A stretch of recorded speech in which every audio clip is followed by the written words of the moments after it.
uwo yari njyewe kandi uvuze akantu ka heri uvuze ako kantu ka heri bise numva neza ko ariko niba uzi ko zira taxi z'amata tuzashize mu Rwanda zira Nyamirambo ziriho ba Tupac ni kurwo rukundo rwagiye ntabyo wabona. I'm telling you ntibikibaho. uzi ko njyewe nahaye umukobwa head muri 2005 you see zitaraza mu Rwanda. Urumva rero ibingibi rero mpamvu nkubwiye niki the reason I told you this nuko that's not gonna happen again, kuko ubu umwana abakobwa bose isi yamaze guhinduka Dumba. Isi yamaze guhinduka, ntabwo umwana ajya kurangiza uwa kane segondere. Urimo kunyumva? Karabaye yaramaze kubinkanura amaso. Urimo kunyumva? Yaramaze gukanura amaso, yaramaze kumenya ko iPhone 16 iriho. Urimo kunyumva? Nuvuga ngo abana twamaze kugera mu isi aho umuntu ajya kumera amenyo ya ruguru yaramaze ko materialist.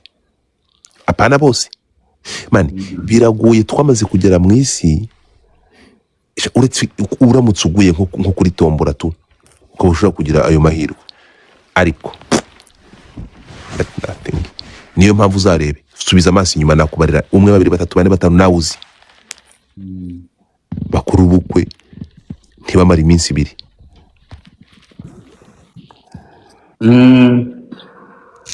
Anyway, niyo mpamvu ngiye ubukwe nzongera gukora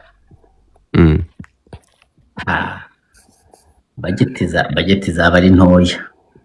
nta bukwe nzakora. uze dushaka ubukwe bw'ikimana. Yego umukobwa watwara umukobwa abana ukabyara umwana nyina atarakoze ubukwe mukagira amahoro mu rugo. Ibyo ni iby'Ikigali man. Dumba reka nkubwire muganda wange nze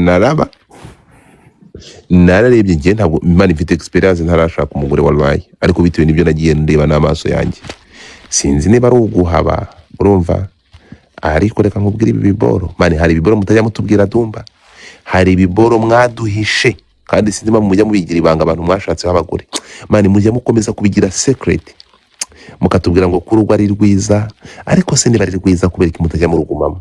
Mbambwire Godfrey impamvu abantu bakubwira ngo ni byiza cyambere cyo nta rugo rwubakwanwa n'urundi. The second nago ibibazo bya Dumba mu rugo ari byo bya Rine, ari byo bya Promise, ari byo bya Vava cyangwa Shenge. Buri umwe wese ugiye wumva ibyo wasa. Niyo mpamvu kakanya kubera ibyo wumvishije uvuga ngo nago uzashaka kandi utarashaka. Ibyo byose byabaye rero bitavuze ko wenda hari abantu bakirurimo. Ndi ikintu cyo nzi kubaka urugo ni nk'ubuzima, bisaba kwihangana. Ibintu byose muzima bisaba kwihangana. Ibyo nihanganiye ni byinshi, ntabwo nshaka kongeraho ibindi. So fuck. Godfather nkubwire. Godfather nyine wowe ni kubyumva. Uza abantu bagiye bavuga nkawe. Godfather Bibiliya ivuga ngo iki? Nkubwire Godfather ikintu nakubwira ujye uvuga ati ibi bintu uzabindinde, ariko ayo magambo yavuzwe n'abantu benshi mugahurira muri rompe mu mujyi akubwira ngo mwana gusinze uburyo nabigiyemo. Rero wenda bane zabikurinde, ariko cyane uko wanabyanaguhira utaba nk'abandi byose birashoboka. Sibyo ndi kurasi ko ari nkarota. Data kubera iki abantu banyuzwe bameze neza mu rugo bataba benshi umva nkubwire Shenge, umva nkubwire Shenge mu rugo se nta muntu mu rugo nta muntu mu rugo uvuze ngo ndanyuzwe. Umva urugo ni uyu munsi biba ari byiza, uyu munsi bikaba bibi. Ahubwo ikintu kitugora abantu ni ukuvuga ngo Dumba ageze muri periode wenda yo kurakara, reka mbane nawe wenda muri ayo mezi wenda niyo periode agezemo yararakaye. Bitavuze ko Dumba yabayeho periode yo kwishima. Mu rugo bisaba ngo aho umuntu ageze ubane nawe ababashije kuzibamo. Nuko Dumba nimba uyu munsi ari ukutavuga ndi bwihangane sinze ngo mutoke, mwihanganire nyine Dumba ayo masaha yo guceceka mbane nawe, kuko nta muntu warakara ubuzima bwose. Mu masaha make Dumba araseka cyangwa ejo aseke, kuko icyo gihe